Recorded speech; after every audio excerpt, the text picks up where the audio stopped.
News, आवाज महाराष्ट्राचा। दिघी येथे वादातून युवकाची लोखंडी पहार आणि रॉडने मारहाण करून हत्या।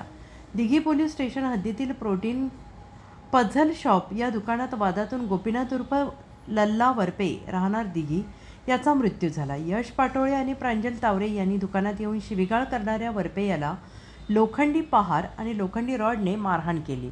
गंभीर जखमी अवस्थेत रुग्णालयात दाखल केल्यानंतर डॉक्टरांनी त्याला मृत घोषित केले। पोलिसांनी दोन्ही आरोपींना ताब्यात घेतलेलं असून खुनाचा गुन्हा दाखल केला आहे। आज दिनांक 13 ऑगस्ट 2025 रोजी यश पाटोळे व प्रांजल तावरे यांच्या मालकीच्या दिघी पोलीस स्टेशन अंतर्गत चरोली फाट्याजवळील protein puzzle the healthiest street या दुकानामध्ये ते उपस्थित असताना इसम नामे लल्ला उर्फ गोपीनाथ वरपे हा दुकानामध्ये येऊन संबंधित दोघांना शिवीगाळ करून त्या ठिकाणी गोंधळ घालू लागला।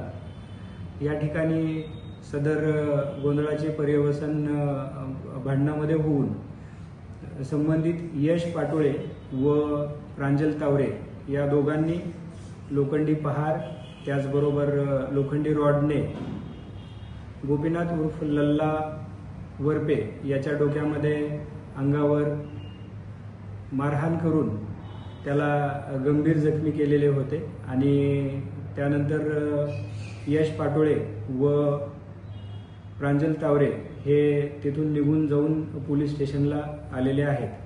त्यानंतर सदर जखमी इसमास हॉस्पिटलमध्ये दाखल केले असता त्या ठिकाणी तो मयत झालेला आहे। सदर घटनेच्या अनुषंगाने दिघी पोलीस स्टेशन येथे संबंधित यश पाटोळे व प्रांजल तावरे या दोघांविरोधात BNS कलम 103(1) व 3(5) याप्रमाणे खुनाचा गुन्हा दाखल करण्यात आलेला असून पुढील तपास दिघी पोलीस स्टेशन मार्फतीने करण्यात येत आहे। पुणे तसेच पिंपरी चिंचवड आणि महाराष्ट्रातील महत्त्वाच्या आणि ताज्या बातम्या पाहण्यासाठी महाराष्ट्र 18 न्यूज चॅनलला YouTube वर सबस्क्राइब करा आणि बेल आयकॉन प्रेस करा।